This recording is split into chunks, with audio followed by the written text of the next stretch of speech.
하나님 말씀은 구약성경 욥기 36장 13절에서 15절까지입니다. 우리 같이 한 목소리로 함께 읽겠습니다. 마음이 경건하지 아니한 자들은 분노를 쌓으며 하나님이 속박할지라도 도움을 구하지 아니하나니 그들의 몸은 젊어서 죽으며 그들의 생명은 남창과 함께 있도다. 하나님은 곤고한 자를 그 곤고에서 구원하시며 학대당할 즈음에 그의 귀를 여시나니. 아멘. 의로운 자의 외식하는 마음이라는 제목으로 말씀의 은혜를 나누고자 합니다. 우리가 이제 종종 잊기 쉬운 그리고 착각하기 쉬운 그것이 사람의 마음은 계속 요동친다는 사실입니다. 우리의 마음이 잠시라도 긴장을 늦추거나 이렇게 방심하게 되면 우리들의 마음을 빼앗기게 됩니다.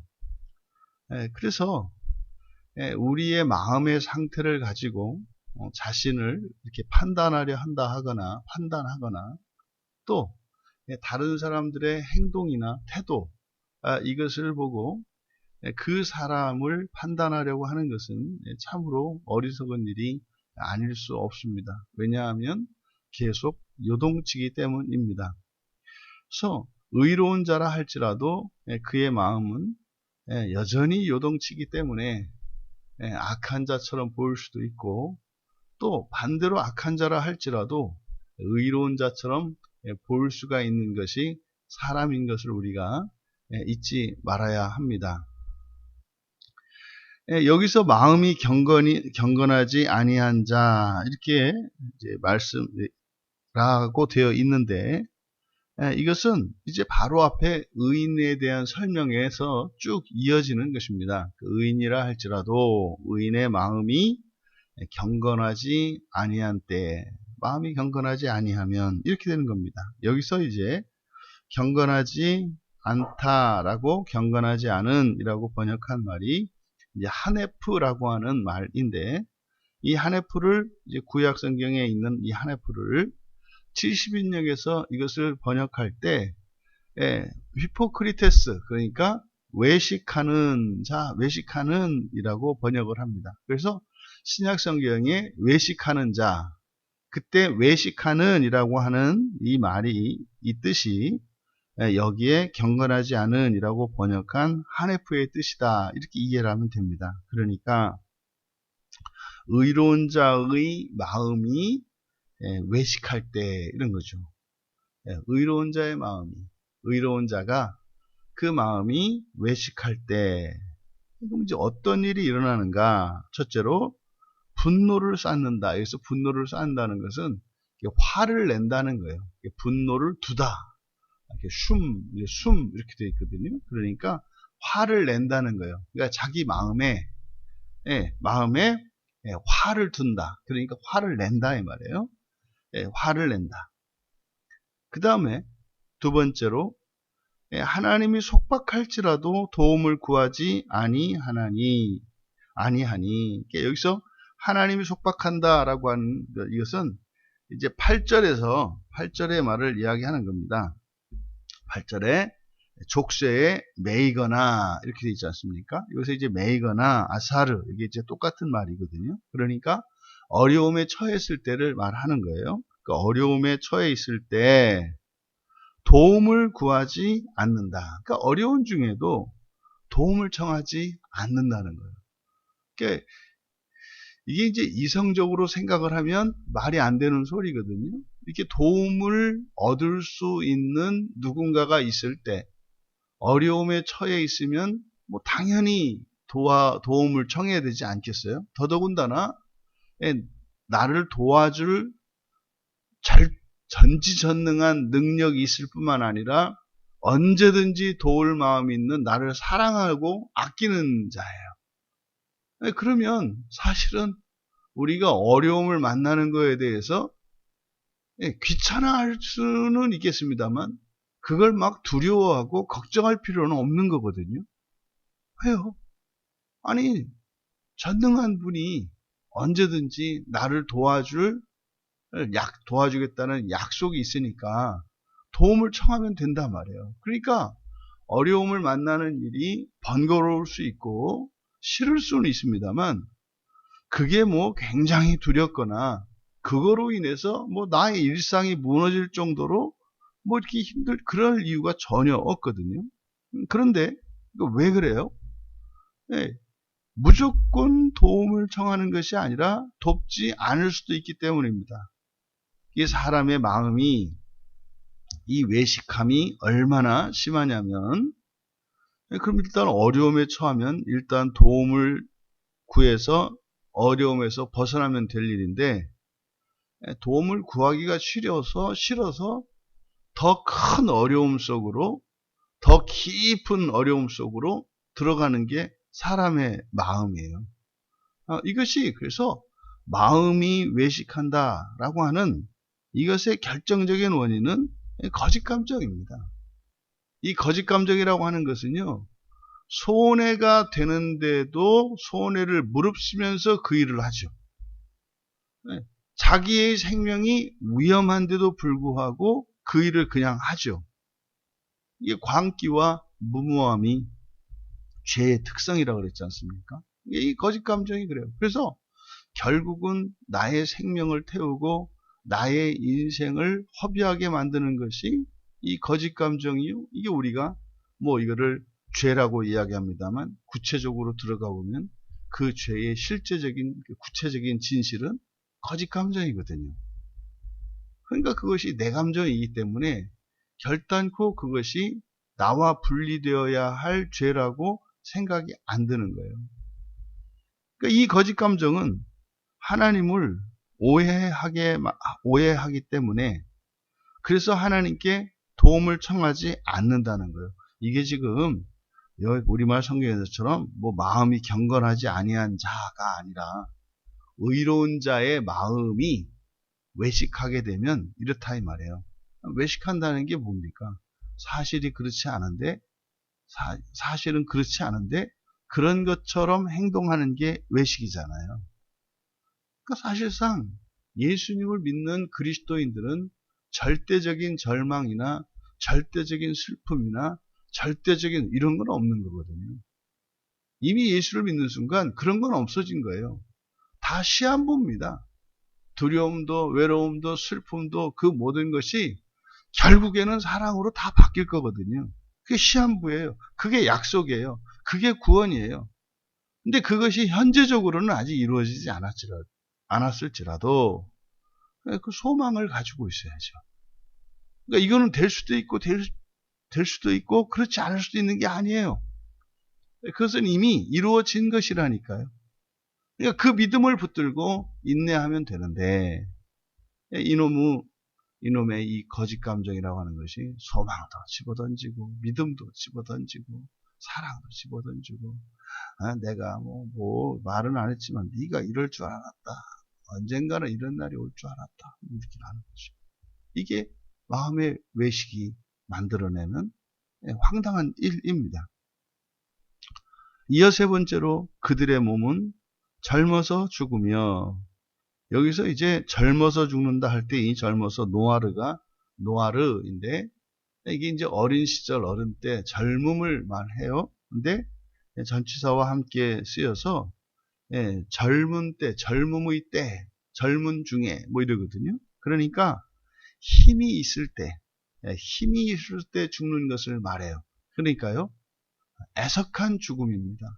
그러니까 이거는 꼭 그래서 뭐 단명한다 이런 것이기보다는 아직 다 누리지 못하고 꽃 피우기 전에 뭐 나이로 치면은 어린 나이가 되겠습니다만은 사람 건강할 때 또 뭐 부자일 때 또 뭐 인생의 오랜 그 목표를 이제 어렵게 해서 다 달성해 놓은 때 이런 때입니다. 이것을 전부 어릴 때라고 젊어서라고 한 거예요. 그러니까요 애석한 죽음을 말하는 겁니다. 또 그들의 생명은 남창과 함께 있도다. 여기서 그들의 생명이라고 번역한 것은 네페시입니다. 네페시, 목숨이죠. 목숨이고 이 네페시가 의미하는 것은 육체적인 생명, 즉 인생을 살아가는 인생을 말해요. 그러니까 그의 목숨은, 그의 인생은 뭐 이렇게도 되죠. 남창과 함께 있다. 남창과 함께 있다는 게 뭡니까? 인생을 허비한다는 거죠. 그러니까 그에게 주어진 인생이 무엇과 같다? 남창과 같다. 이런 장기, 자기 몸을 팔아서 살아가는 사람이라는 것이 가장 슬픈 것은 그 사람에게는 자기 인생이 없다는 거예요. 자기 인생이 없고 다른 이의 즐거움에 자신의 존귀함까지 다 팔아넘기는 것을 말하잖아요. 그러니까 우리 마음이 외식하게 되면 자기의 인생을 허비하게 된다는 거죠.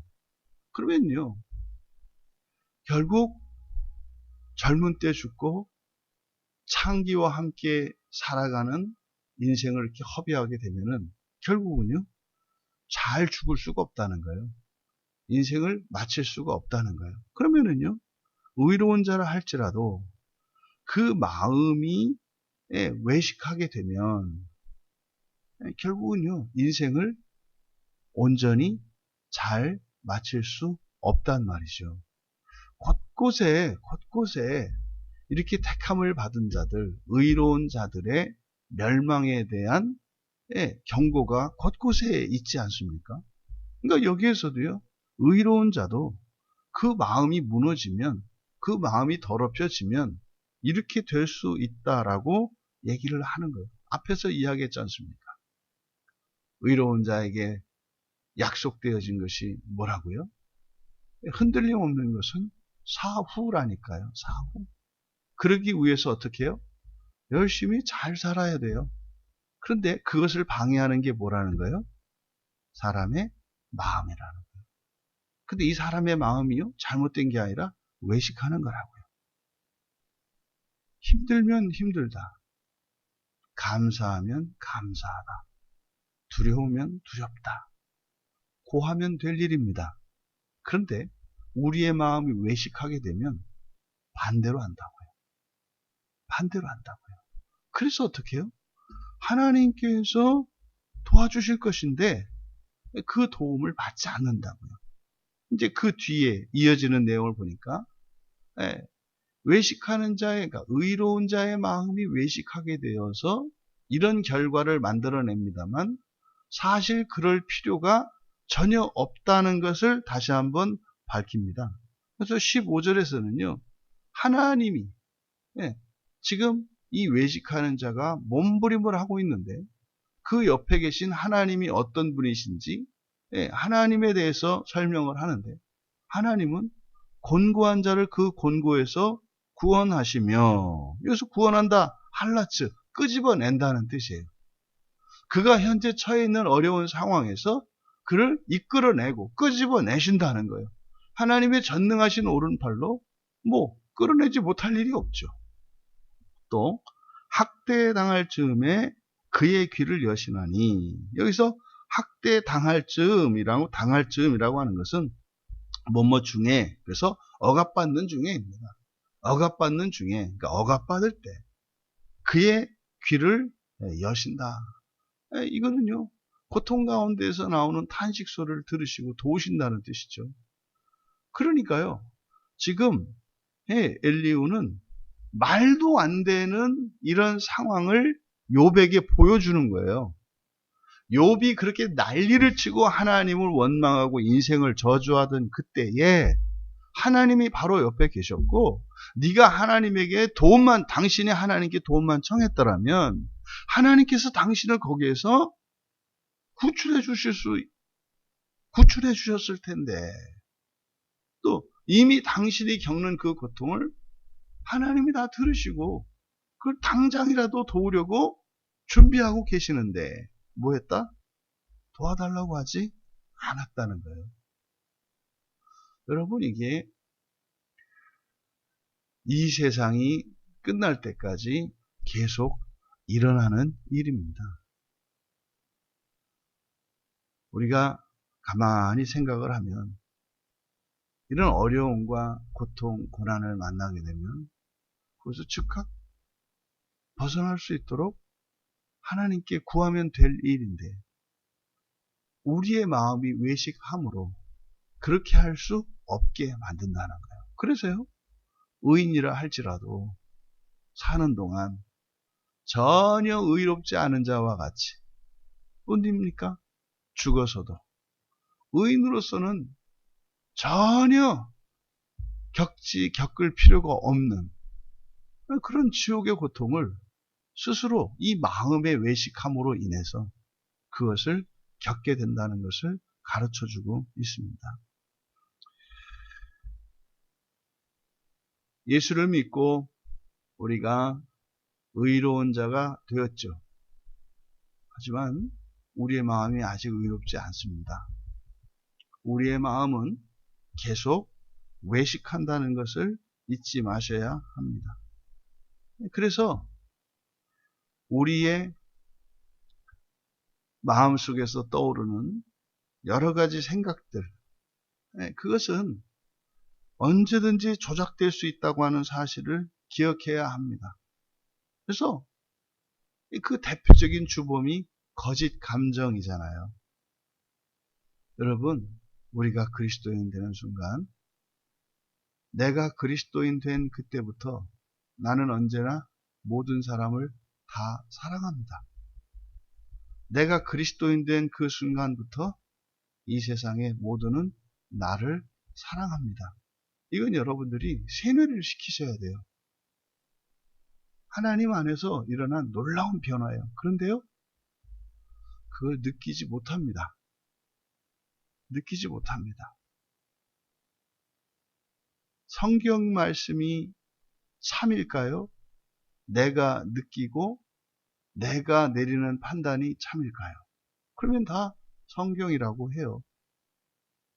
여러분 잊지 마세요. 하나님의 자녀가 된 우리를 그 누가 무시하고 멸시하고 천시할 수가 있어요? 불가능해요. 그렇게 또 누가 멸시하고 천시한다 할지라도 멸시받을 필요도 없고 천시받을 필요도 없어요. 하나님의 자녀가 된 나에게 그게 무슨 멸시천대가 되겠어요. 그런데요, 세상에서 가장 무시당하는 것 같고 세상에서 가장 천대당하는 것 같죠.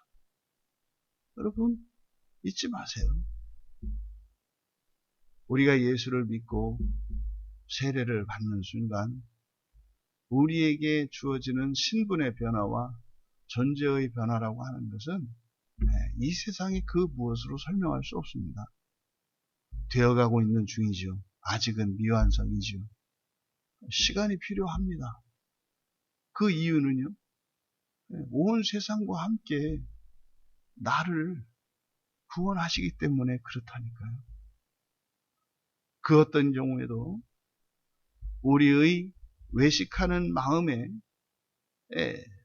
기준으로 삼고 그것을 절대시함으로 절대로 하나님을 오해하고 화를 내고 뿌리치지 않는 우리가 되기를 바랍니다. 자신을 신뢰하지 마십시오. 자신의 감정이나 생각이나 느낌을 절대로 신뢰하지 마십시오. 그럴 때 우리가 불행하다고 느낄 때, 슬프고 외롭다고 느낄 때, 두렵고 밉다고 느낄 때, 살아갈 소망이 없고 절망하게 될 때, 인생이 아무런 의미가 없을 때, 그때 기억하셔야 합니다. 아하, 내 마음이 외식하고 있구나. 내 마음이 외식하고 있구나.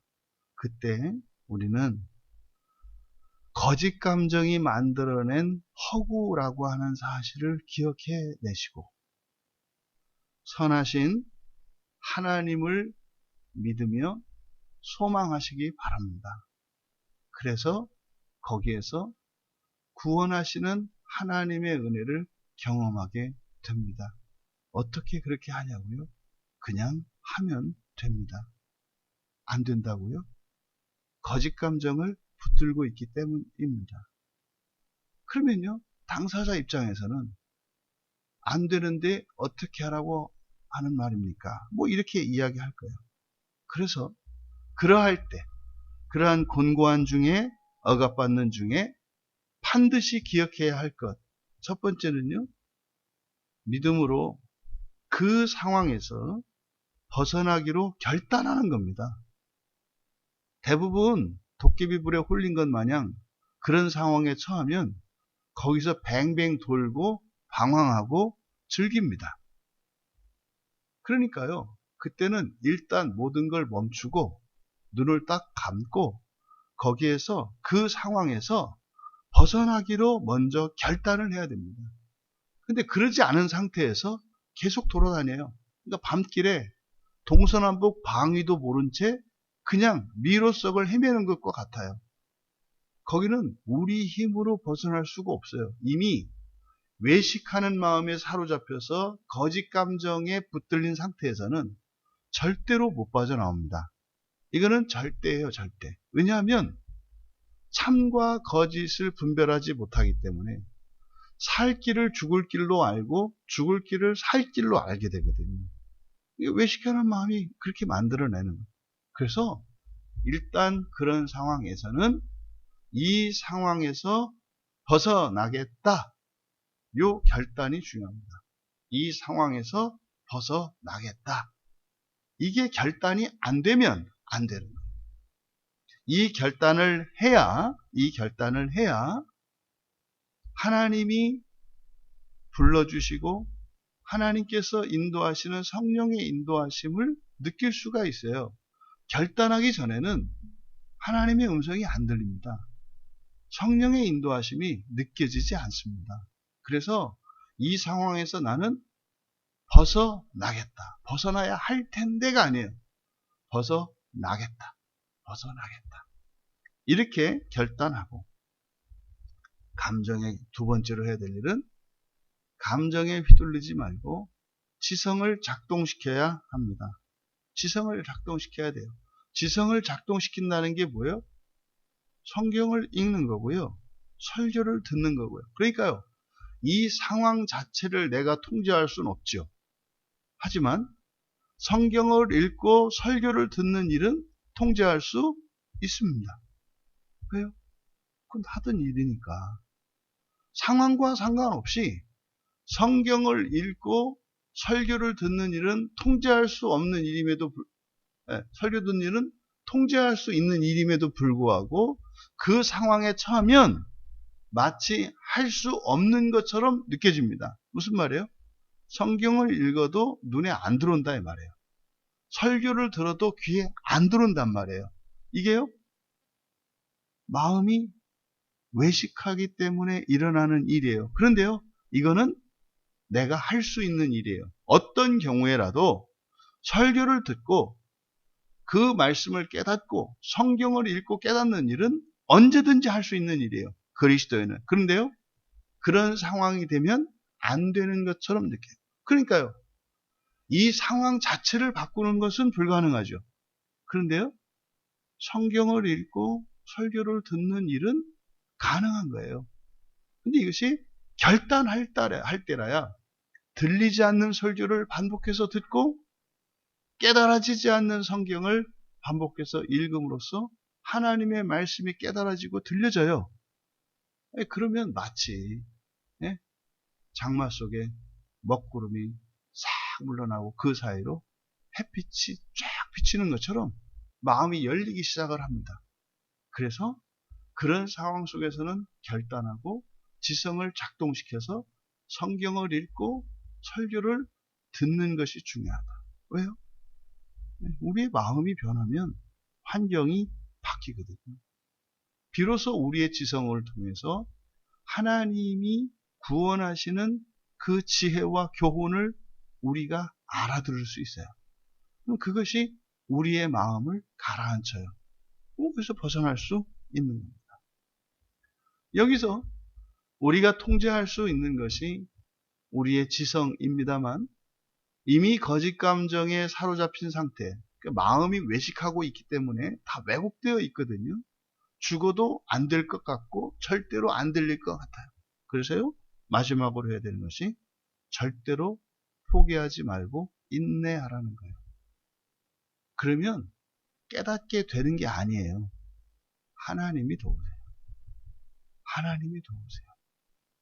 이것은 우리 그리스도인들이 언제든지 우리의 마음도 외식할 수 있기 때문에 늘 이것은 기억하고 늘 습관을 들여서 마치 민방공 훈련하는 것처럼 우리의 삶 가운데 이런 일이 일어났을 때 이것을 기억하고 습관으로 만들어서 즉각적으로 대비함으로써 외식하는 마음에 속지 않고 오히려 그것을 통해서 우리의 마음속 깊이 있었던 허물들을 들춰내고 회개하고 오히려 더 큰 은혜의 길로 나아갈 수 있는 기회 삼으시기를 주님의 이름으로 축원합니다. 존귀하신 하나님, 의로운 자라 할지라도 그 마음은 언제든지 어둠으로 덮일 수 있고 또한 거짓 감정으로 왜곡되어서 외식할 수 있는 것임을 너무나 잘 알면서도 그것을 마치 정상적인 상태에서 일어나는 정상적인 일로 착각하는 경우들이 너무나 많습니다. 사랑하는 주의 자녀들의 마음이 어둠으로 덮였을 때, 우리의 마음이 외식할 때 성경 말씀을 통해서 우리의 신분과 우리의 존귀함을 잊지 않게 하시고 믿음을 잃어버리지 않게 하여 주셔서 오히려 우리의 마음으로 시험하는 사단마귀의 계략을 오히려 구원의 기회로 삼는 복된 성도들 다 되게 하옵소서. 감사하며 예수님의 이름으로 기도하옵나이다.